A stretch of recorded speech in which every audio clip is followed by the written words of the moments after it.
Didn't expect this, but when I removed my pool, Karen couldn't handle it. Watch what happened next. Initially, Mark tried to be understanding.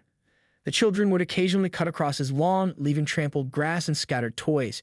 He noticed bike tracks near his carefully tended flower beds and sports equipment scattered along his property line. Small infractions began to accumulate, testing Mark's legendary patience. The trouble began subtly. One Tuesday morning, Mark discovered a bright red Nerf football wedged between his prize-winning rose bushes. The delicate stems were slightly bent, their pristine petals brushing against the ground where cleated shoes had trampled the carefully maintained mulch. He picked up the football, its bright color a stark contrast against his meticulously green lawn, and carried it to the Rodriguez mailbox. Later that week, Alina Rodriguez's bicycle left deep tracks across his front lawn, creating muddy grooves that destroyed the uniform green carpet Mark had spent years perfecting. He watched from his living room window, jaw clenched, as the young girl rode back and forth, seemingly unaware of the damage she was causing. The tracks remained like scars on his lawn, a constant reminder of the intrusion. Carlos, the youngest of the Rodriguez children, seemed particularly drawn to Mark's property. The 8-year-old would frequently chase his remote-controlled car along the property line, often crossing into Mark's yard without a second thought. Toy cars would become lodged in his carefully cultivated flower beds, their plastic wheels leaving small divots in the soil Mark had lovingly prepared each spring. Mark began keeping a log, a habit from his days managing the hardware store. A small leather-bound notebook that Eleanor had given him years ago became a documentation of these infractions. Each entry was meticulously dated and described. June 15th.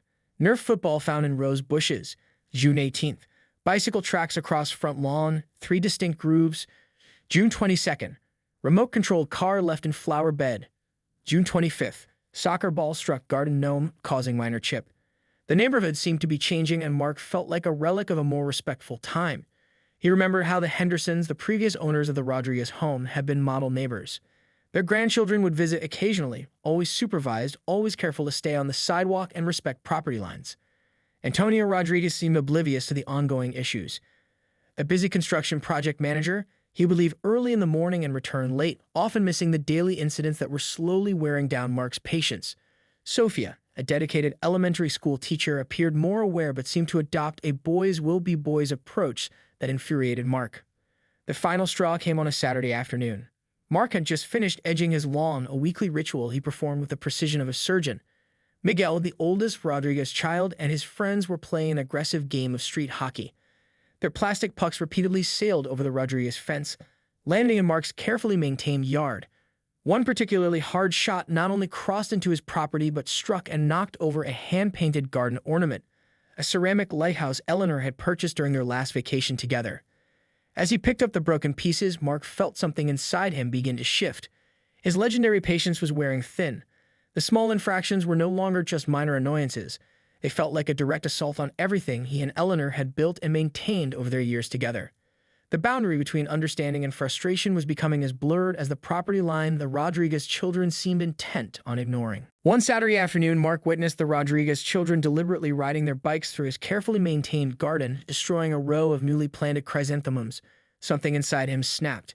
He walked out firmly but politely and told the children to leave his property immediately. He made it clear they were not welcome to use his yard as a shortcut or playground. The day had started like any other summer weekend. Mark had risen at dawn, carefully preparing his garden for a local horticultural society competition. The chrysanthemums were a special project, a hybrid variety he had been cultivating for months, hoping to win the blue ribbon at the upcoming community garden show. Each plant represented hours of meticulous care, precise watering, careful pruning, and strategic fertilization. Miguel Alina and Carlos Rodriguez were using Mark's yard as an impromptu bicycle racetrack. Their wheels carved deep trenches through the carefully prepared soil, snapping delicate chrysanthemum stems and scattering petals like confetti. Mark watched in horror from his front porch, his morning coffee growing cold in his hand. "Hey," he called out, his voice sharp with controlled anger. "Stop right there." The children froze momentarily, caught in mid-ride. Miguel, the oldest, looked defiant. Elena appeared uncertain, while Carlos seemed oblivious to the destruction around him. Mark approached slowly, each step measured and deliberate. Years of hardware store management had taught him how to be firm without being overtly aggressive. "This is private property," he explained, his voice low and even. "You cannot ride your bicycles here. Look at what you've done to my garden." He pointed to the devastated flower bed. Chrysanthemum stems lay broken, their carefully nurtured roots exposed. Months of work destroyed in moments. The carefully prepared soil was now a muddy, torn landscape of destruction. Miguel attempted to argue. "It's just a shortcut," he protested.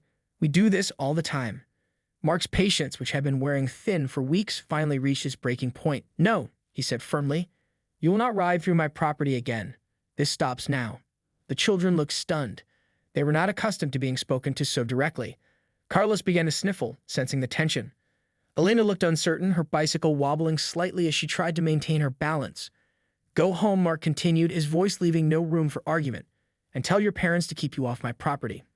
As the children reluctantly began to wheel their bicycles away, Mark surveyed the damage. The chrysanthemum bed, his pride and joy, was ruined. Months of careful cultivation destroyed in mere minutes. He could already imagine the disappointment at the upcoming Horticultural Society competition. What the Rodriguez children didn't understand was that this garden was more than just a patch of land. It was a memorial to Eleanor, a living testament to their shared dreams. Every plant, every carefully tended flower bed was a connection to his late wife, a way of keeping her memory alive. When the children destroyed his garden, they weren't just damaging plants. They were trampling on his memories. Mark began the heartbreaking process of assessing the damage. Some plants might be saved with careful replanting. Others were beyond recovery. As he worked, he knew this confrontation was far from over. The Rodriguez family would not take this lightly. Little did he know how right he was. Karen Rodriguez was about to enter the scene, and everything was about to change. Maria Rodriguez's sister Karen, who was visiting that weekend, erupted in anger when her nephews and niece came home upset. A volatile woman known for her dramatic confrontations, Karen immediately marched over to Mark's property, screaming about his treatment of the children and demanding an explanation. Karen was not your typical suburban sister. A high-powered marketing executive from the city, she had built a reputation for being fiercely protective of her family and exceptionally confrontational in both her professional and personal life. Her visit to the Rodriguez household was meant to be a relaxing weekend away from her high-stress job, but now she found herself thrust into a neighborhood dispute. Standing just 5'4", but possessing the presence of someone much larger, Karen approached Mark's property like a tornado. Her designer sunglasses perched atop her perfectly highlighted hair, and her designer workout outfit, clearly more suited to a SoulCycle class than a suburban confrontation, rustled with each angry step. "How dare you speak to my niece and nephews that way?" she shouted, her voice carrying across the quiet street. Neighbors began to peek out their windows, sensing the drama about to unfold. Mark had just finished attempting to salvage what he could of his destroyed chrysanthemum garden. He stood up slowly, brushing soil from his hands, and faced Karen with a calm that seemed to infuriate her even more. "Ma'am," he began, his voice measured and controlled, "your children were riding bicycles through my garden. They've destroyed months of work, and I asked them to leave my property." Karen's eyes blazed. She came from a family that believed in aggressive advocacy, a trait that had served her well in the cutthroat world of corporate marketing. To her, Mark's calm was nothing more than thinly veiled condescension. "My children are good kids," she retorted, taking a step closer. "They weren't doing any harm. Who are you to tell them where they can and cannot ride?" The confrontation drew more attention. Mrs. Henderson from 2 doors down pretended to water her front plants, while the retired postal worker across the street openly stared. Neighborhood dynamics were about to shift dramatically. Karen's background played heavily into her reaction. As the eldest of 3 siblings, she had always been the family protector. Her marketing career had taught her that the best defense was a strong, immediate offense. She had successfully negotiated multi-million-dollar contracts by being intimidating and uncompromising, tactics she now applied to defending her nephews. "This is a public street," she continued, her voice rising. "My brother and sister-in-law pay taxes here. Their children have every right to enjoy the neighborhood." Mark remained calm, but there was a steeliness in his eyes that suggested this was far from over. "Property lines exist for a reason," he replied. "Your children were not just riding near my garden. They were riding through it. Those plants are more than just flowers. They represent something personal to me." Karen paused, momentarily caught off guard by the hint of emotion in Mark's voice. But only momentarily. Her protective instinct quickly reignited. "Are you seriously suggesting that some plants are more important than children having fun?" she demanded, her hands now planted firmly on her hips. The confrontation had become about more than just a garden or bicycle tracks. It was a clash of worldviews. Mark's meticulous to maintain personal space versus Karen's belief in children's freedom to explore. Neither was willing to back down. As they stood facing each other on the property line, it was clear that this was just the beginning of a much larger conflict. The neighborhood quickly became aware of the conflict. Mark calmly explained the repeated property violations, showing Karen the damaged garden and persistent trespassing. Karen, however, was having none of it. She began a campaign of harassment, repeatedly calling local authorities and filing noise complaints about Mark. Within days of the initial confrontation, the quiet street of Birch Court transformed into a hotbed of suburban tension. Karen's marketing skills, typically reserved for corporate battles, were now weaponized against Mark Thompson. She began systematically documenting what she perceived as Mark's unreasonable behavior. Her first move was to mobilize the Rodriguez family. Antonio, initially reluctant to get involved, was slowly drawn into his sister's crusade. Sophia, typically the more measured of the two, found herself caught between her children's version of events and Karen's escalating narrative. Karen started by filing a complaint with the local homeowners association. She meticulously prepared a dossier, photographs of Mark's interactions with the children, a timeline of alleged incidents, and testimonial statements from her nephews and niece. Her professional skills of documentation and presentation were in full display, turning a simple neighborhood dispute into a full-scale investigation. Local law enforcement became an unexpected player in the drama. Karen would call the non-emergency line multiple times, reporting various perceived infractions. "He's creating a hostile environment for children," she would claim, her voice dripping with righteous indignation. The police officers, used to handling more serious matters, became increasingly frustrated with the repeated calls. Officer Rodriguez, no relation to the family, was assigned to most of these complaint calls. A veteran of suburban peacekeeping, he had seen countless neighborhood disputes. He would arrive, listen patiently to Karen's allegations, and speak with Mark, only to find nothing substantive to support her claims. Mark, for his part, remained stoic.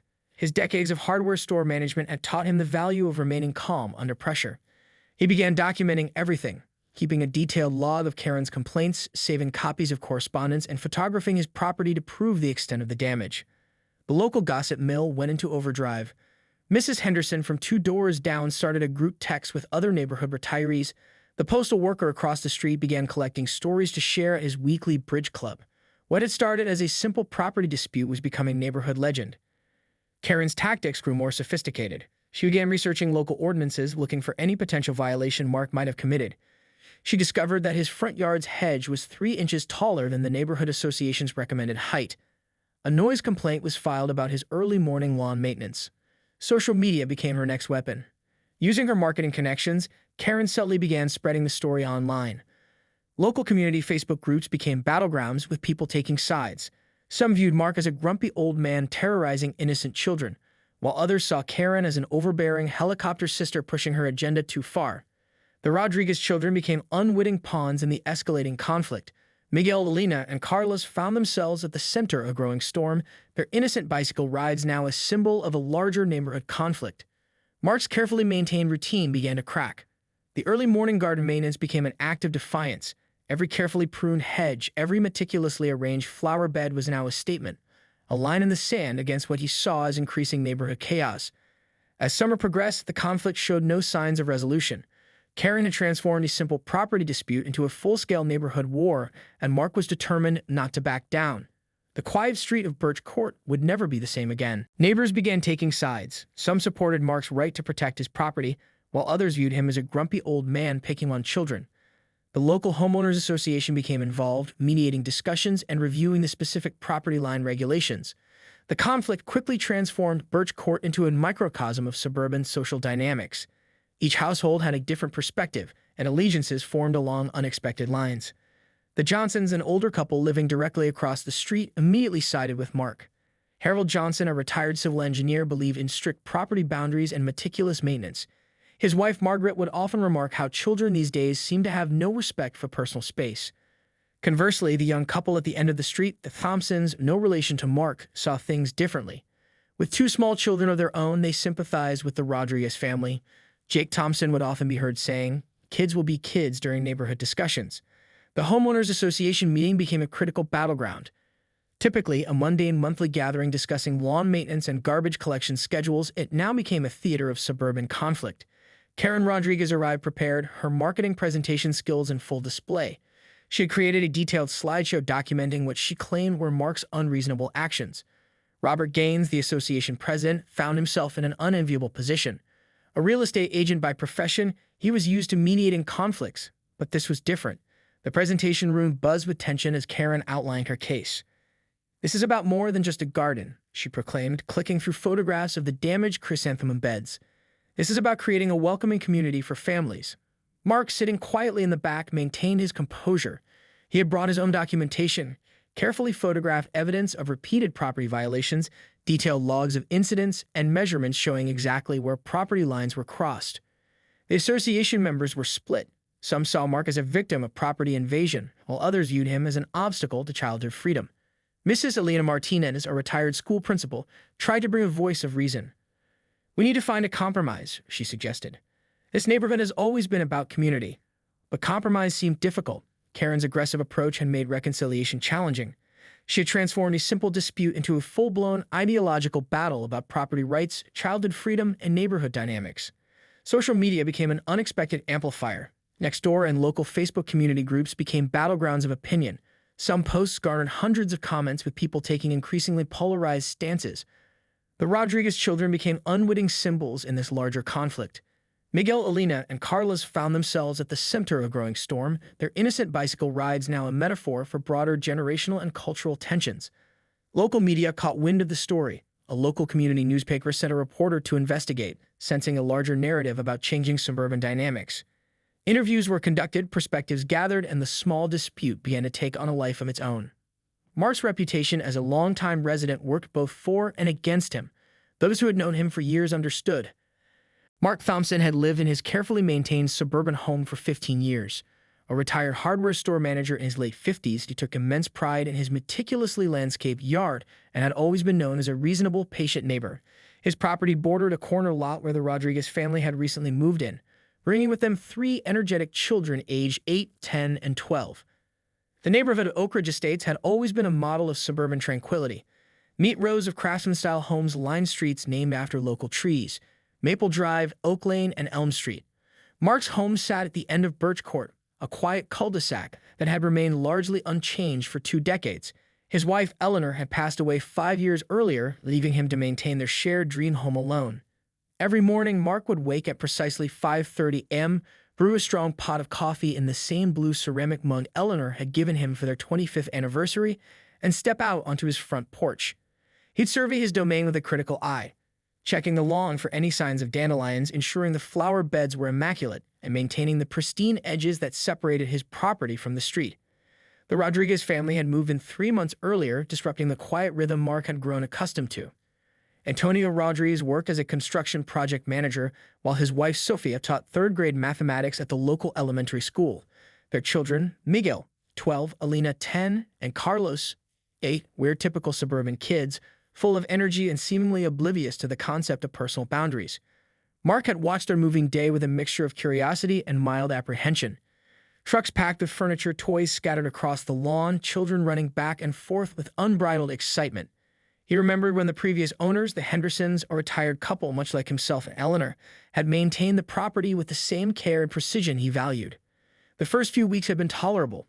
Occasional balls would drift onto his lawn, which Mark would carefully collect and place near the Rodriguez mailbox. But recently, the infractions had become more frequent and more invasive. Bike tracks cutting through his carefully maintained flower beds, toys left carelessly near his meticulously trimmed hedges, and children using his property as a shortcut to the neighborhood park. Mark wasn't unreasonable. He understood children needed space to play, to explore. But there was a line, a property line, that he believed should be respected. In his mind, this wasn't just about a piece of land. It was about maintaining order, about respecting boundaries, both literal and metaphorical. Little did he know that his quiet frustration was about to collide with a mother's fierce protection of her children.